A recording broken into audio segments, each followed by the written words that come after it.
Hi Mumfessionals, I'm Alia Jafar. Today we have a very special guest with us. She's a mother of 5.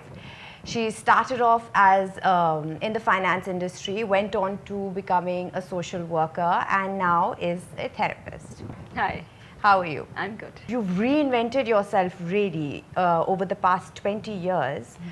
How has your journey been? The reinvention has been more circumstantial.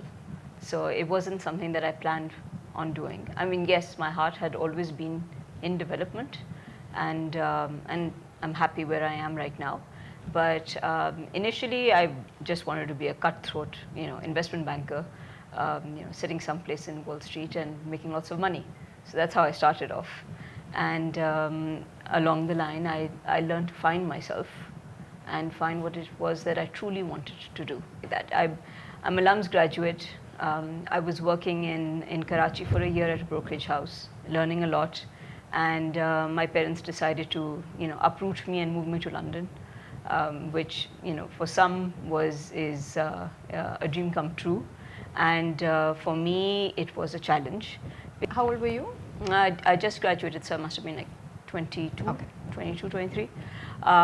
So when I moved to London, so I moved there because my younger sister wanted to study there, and my parents thought, I thought, fine, I'll get a job, and then reality hits you.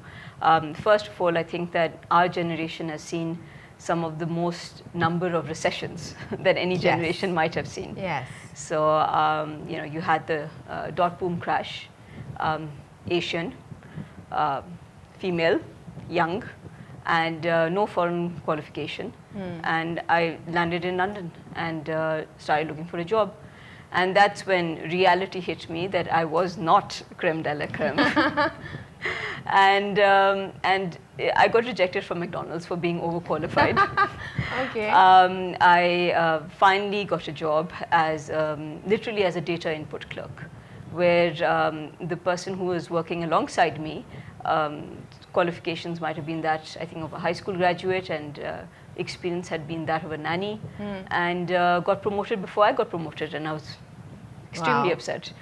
But I think it's integrity and work ethics, working hard, which helped me get to where I got. And so within, I think it was 4 years, I was vice president.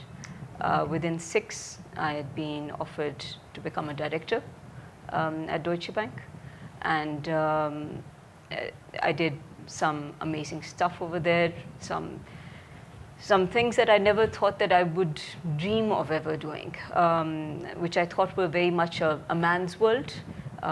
Yes, investment banking for sure. Yes, it was. I mean, so... At least back then. Now we have more women. Yes, back then it was. No, it still is. I mean, the top positions are mostly male. Really? Yes, a lot of competition, but and crazy working hours, I believe. Crazy working hours. I mean, at midnight, that would be my time. Okay, it's midnight. Let's call the cab and go back home. And this was the time that you actually were married and you had a child as well. No, I didn't have a child at that time. I was married. Okay. But I had been going through years of fertility treatment to try to get pregnant. My demeanor, my everything was very male focused, and deliberately so. I mean, we're 3 sisters in a Pathan family, so over there, not having a male, a son is something that's you're constantly reminded of it. So for me, being male was important, and therefore I focused myself, and even finance sector, working the kind of hours that I worked. So you were the beta of the family. I was the beta. I still am the beta of the family. But it really did help me professionally, having that what I call now the male mentality of just looking at logic and reason, work hard and move along. All right. I was married at the time, so So did you think that had anything to do with the fact that you were having a tough time getting pregnant? Yes, I totally do. I'm now, as a therapist, I totally believe that. You were doing really well over there. Yes, I was. And then you moved back. Yeah. How was that? So 7 years later, I did finally get pregnant, and I miscarried, and that was, I mean, so I think that's when I realized that I needed to take a break. I'd burnt out so many times in between by just working hard, by just going according to that ancestral concept of, okay, beta, work hard and everything will come your way. And it's not only that. I wasn't kind on myself, which I've learned now, years later. Yes.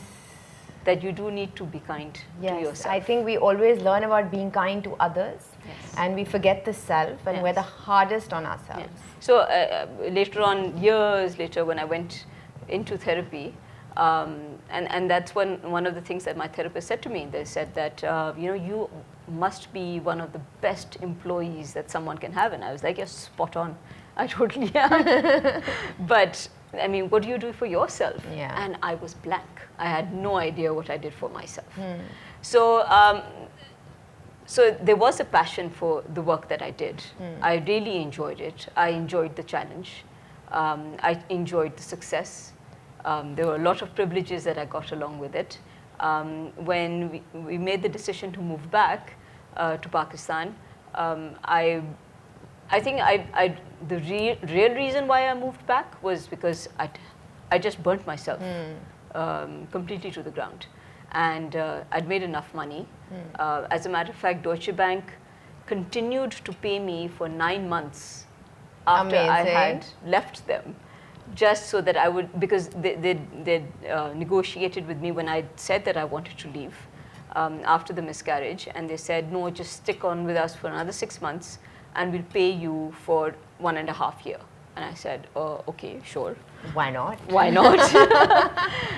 So I did that, and I came back to Pakistan, and so I said, okay, fine, what am I going to do now? I went back into banking, and I also at the same time, while I was, right before I joined banking, I helped set up a family business, which was a factory.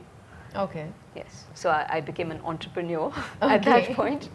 And so this is a factory in Korangi that made packaged goods for a multinational. Okay. And so it was, dealing with the factory staff. I, started understanding how the system works over here. Yeah, and coming from a corporate background, that too in a first world country, down to this where over there, everything is taken care of, and over here, you have to do everything yourself, and a lot of it is quite intimidating. Yes. The work experience I got abroad allowed me to interact with every age group and every income strata. And that's the beauty of the developed world, where there isn't this, I'm more superior than you because I, drive a better car than you or something like that.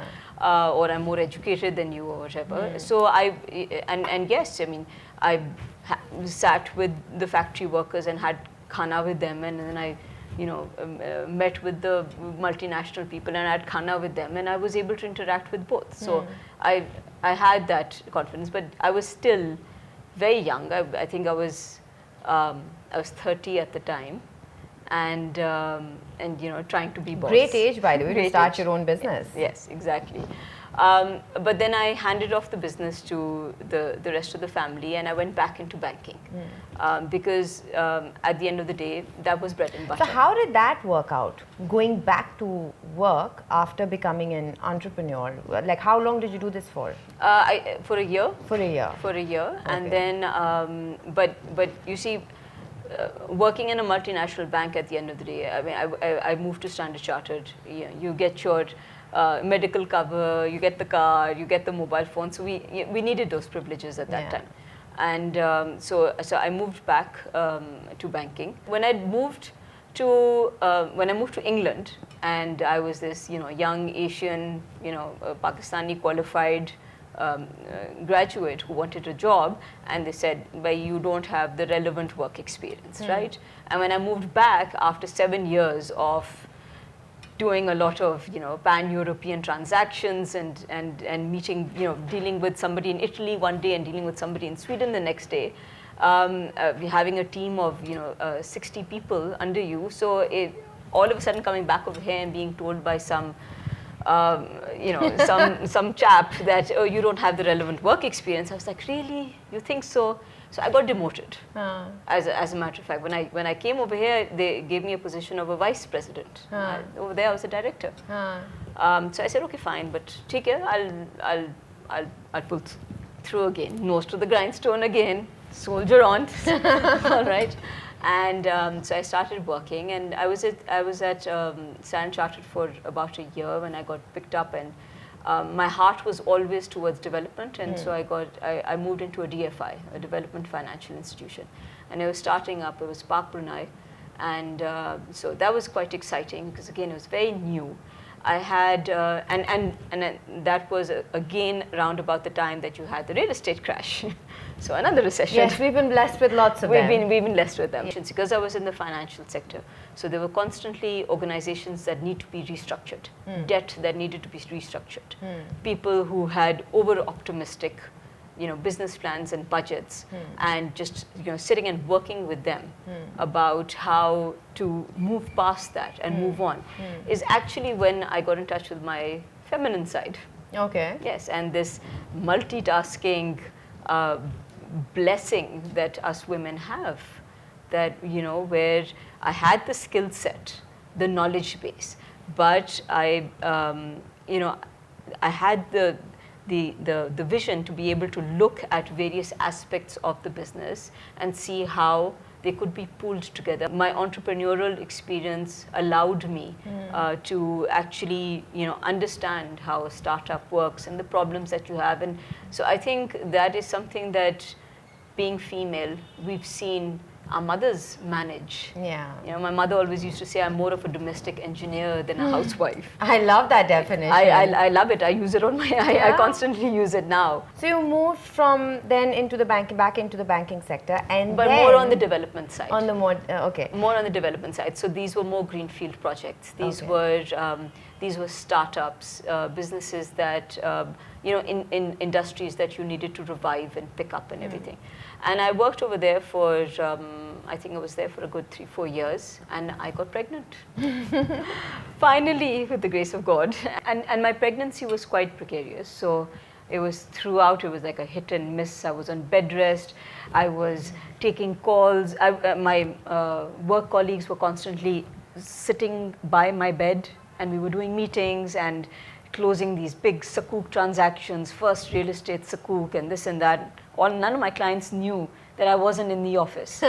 But finally, when the baby came and I held her, I was like, oh my God, it's not about, I can't get up and soldier on the way I've been doing. I can't keep up with this crazy life that I thought is, that's what the books tell you. This is the work that needs to be put in. This is the work that needs to be put in, and it's a dog eat dog world, and you want to get those bonuses. You want to make, so you need to go according to the script. And now all of a sudden I was unscripted because here was someone that I had been trying to bring into my life for years. It had been 9 years. Wow.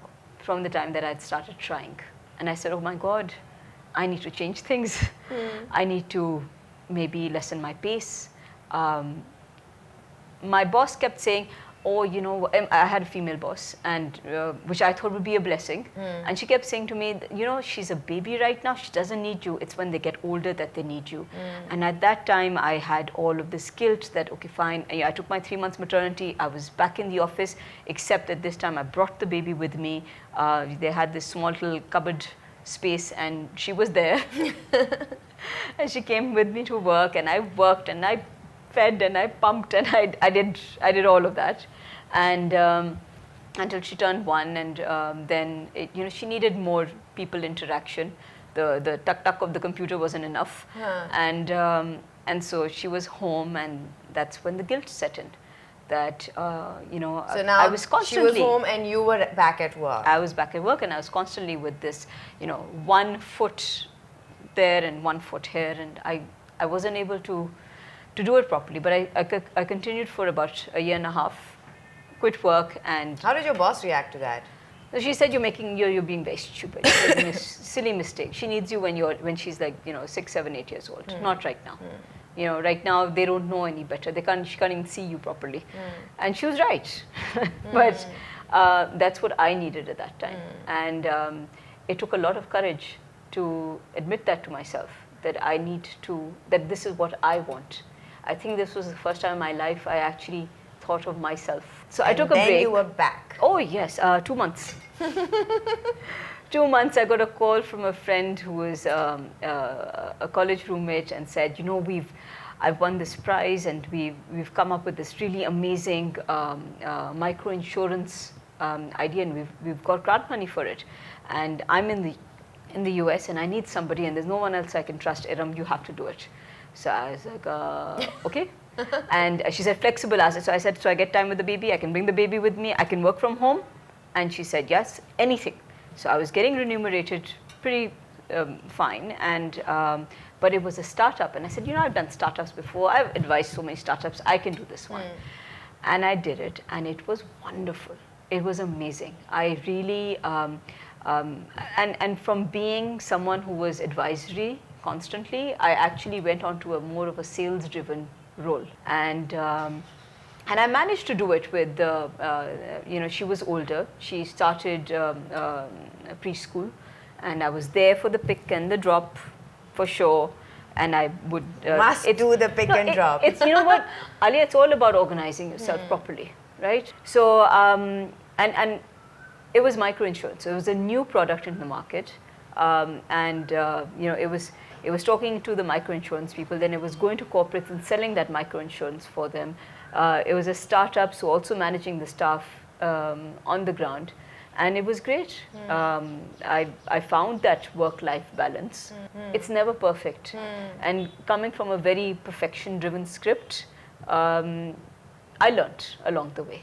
The thing about having the courage to do something new is, first of all, admitting to yourself what it is what are your vulnerabilities? What are you scared of? I'm scared that I won't spend enough time with my child.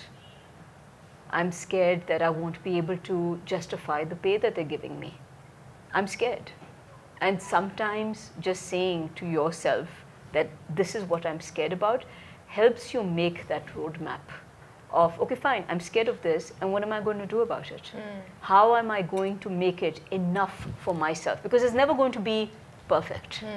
You just have to make it enough for yourself. So in the process, I got divorced. So another reinvention that happened. And so now I had this working mom guilt, and then I had the single mom guilt, divorced mom guilt. And how old was your child now? So she was in preschool, so she must have been 3. Okay. Yeah, around 3 years old. We moved back into my parents' home, which was great. Having that support system over there was amazing. And balancing it all out. Meanwhile, the founders of the microinsurance moved back. And now you couldn't have 2 bosses running the show. So I said, okay, fine, I'll move out. And let me take a break again. The people who had funded the microinsurance, the grant givers, called me up and said, you know what, we're taking our organization to the next level and we could do with somebody like you. And I said, is there flexibility? Like, yes, total flexibility. I said, okay, fine, but I'll only come in as a consultant and I'll only work so many hours. And then from a consultant, it became a full-time job. And again, amazing organization. This was Aman Foundation.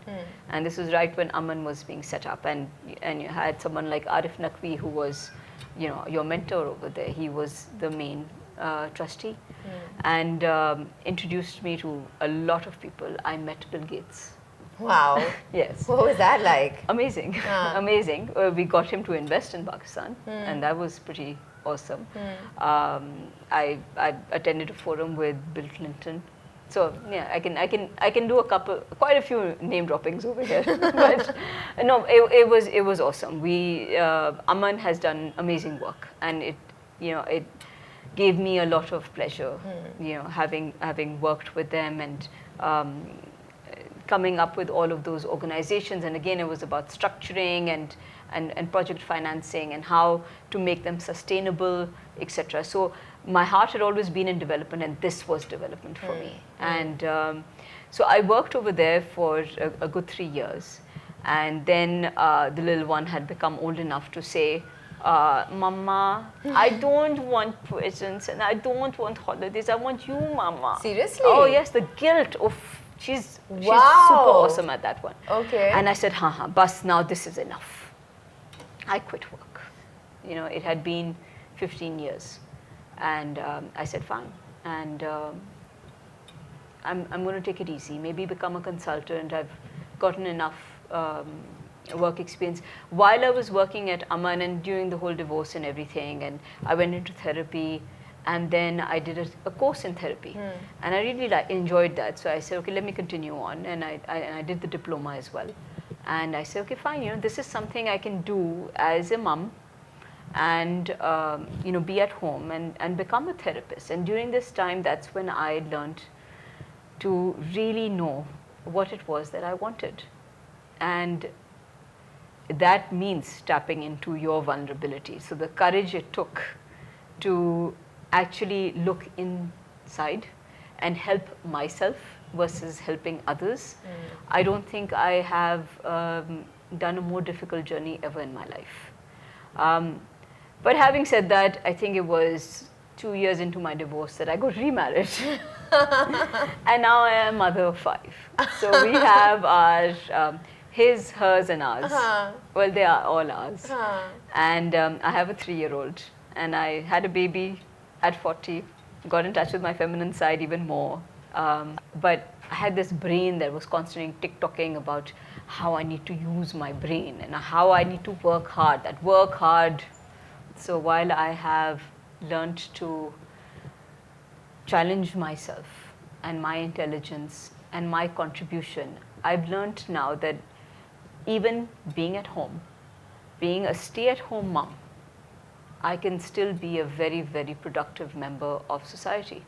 So my husband's been quite supportive. I set up a women's, it's a women's center in our village. All I did was I provided them with the space. I solidified everything. So I made a small daycare area over there, and I helped get them some contracts as well, and they're generating income. Great. Yeah, I think we've in the last 3 years, and this is while I was pregnant with the second one, and I think we've educated something like I think it's around 12,000 women now. So there's that going on. Then my therapy practice has been going on. That's extremely fulfilling. So we need to get you back for that. We need to have another session with you about the therapy part of it. Yes, exactly. Unfortunately, people come for therapy at a point where they break down. That's when I went into therapy, when I was like, okay, fine, I'm burnt. When I looked back at my life and I said, what the hell have I done? And who did I do it for? And what did I do for myself? And what do I want to do? I also started volunteering for TCF. I do all of their grant writing, their foreign grant writing for them. And so that keeps me busy. And so I still have, the guilts are still there. Okay, so yes, the female boss was right. Okay, it is quality over quantity. It's not the number of hours you spend with them. It's actually the number of productive hours you spend with them where there is meaningful exchange. And it's not like, homework kiya hai, you know, are you, have you brushed your teeth? Just, you know, constantly like telling them, it's all about, you know what it is? It's all about balance. That's what I've learned. I mean, throughout this journey, from the constantly working hard, no, it's work hard and be kind to yourself. You know, work hard and know what it is that you want to do. You know, there should be the you time. It's very, very important. It's been 6 years where I've officially taken a break from my work life, but I have been working. And then at the same time thinking about, okay, fine, but you know, this one's got an A-level exam coming up, and am I giving her the time that I want to give her? I mean, the other day I was going for I was going out at night, And I called my 19-year-old and I said, come upstairs right now, bring your book, let's go through this past paper, let's see, maybe it will come in your mock exam. And while I'm doing my makeup, I'm sitting there and I'm telling her. And yes, it's bringing them. And guess what? That question did come in the mock exam. Just as well. Just as well. And then later on, I was like, shukar hai, thank God I did that one with her. But if anybody ever asks me what was easier, working full time or being a stay-at-home mom, definitely working full time. I mean, you men have it so good. I mean, the men have it good. Seriously. I cannot agree more on this. I mean, the amount of multitasking you have to end up doing. I mean, if you're a stay-at-home working mom, then it's juggling all of those various things. When I was at Deutsche back in the day, so we had this breaking the glass ceiling kind of workshops, and one of the CEOs was there, and he was saying that, in life you juggle a whole bunch of balls. And there's some balls which are made of rubber, and you throw them up in the air, and if they ever fall, they bounce back. And then there's some which are made of glass. And can you think of the ones made of glass? Yeah. Family is one. Yeah. Health is another one. I think these are, I love that example. These for me, a career, you bounce back. Yeah. I mean, I've reinvented myself so many times. What kept you going? Was it a mentor? Where were you getting your direction from? Because I, in my conversation, have met a lot of women. They want to do all these fabulous things. They make these plans, but then it doesn't happen. So in that, you have been able to, I think reinvention is also a lot about that, right? That what keeps you on track? Is it coming from within you, or is it? It's from within. It is passion. For me, personally, yes, I can understand for a lot of people it is that mentor. And as a therapist, I can tell you it always comes back to your childhood. It was, that teacher or that grandparent or that parent who told you, you're good at this thing. You should do this. And you're like, yes, that is what I will do. And I will be like this person. Or, this is the way, or it's that book that you read and that character that you see. And you're like, yes, I can be this. So when I look into my past, I know that it was helping others. That was the ethos of my family. Unfortunately, the ethos was also help others before you help yourself. And I've learned that no, it's both are very, very important. You do need to look after yourself. And when you must, yes, because otherwise how else do exactly. you do all those other things? And with the fifth child, the minute she started walking and talking, and I knew, okay, fine, and she can eat herself. I said, okay, fine. Now, what's the next project? What am I going to do next? And I've got a diary. Yeah, so full. that's what I want to know. Yes, so now I want to know what's your plan going forward. So yeah, so I had a diary full of things of I want to do. There was a consultancy that I want to open up, and then there's a blog I want to do, and there are a lot of plans. I had reinvented myself so many times and burnt out so many times. This time, I want to do something that I want to do, that I truly want to do, which is meaningful for me. For the first time in my life, I had a voice that said, what if you didn't do anything? And I mean, I've never heard that voice before. You know what? I've never really invested in myself. So I'm actually thinking about going back to school. Amazing. Yes. So it's something I can do as a stay-at-home mom. My kids do need me. I help my husband out also with his work as well. I'm a bachelor's. I'd like to become a doctor. Why not become doctor? Why not? Aage jaake, I'd like to get into public policy.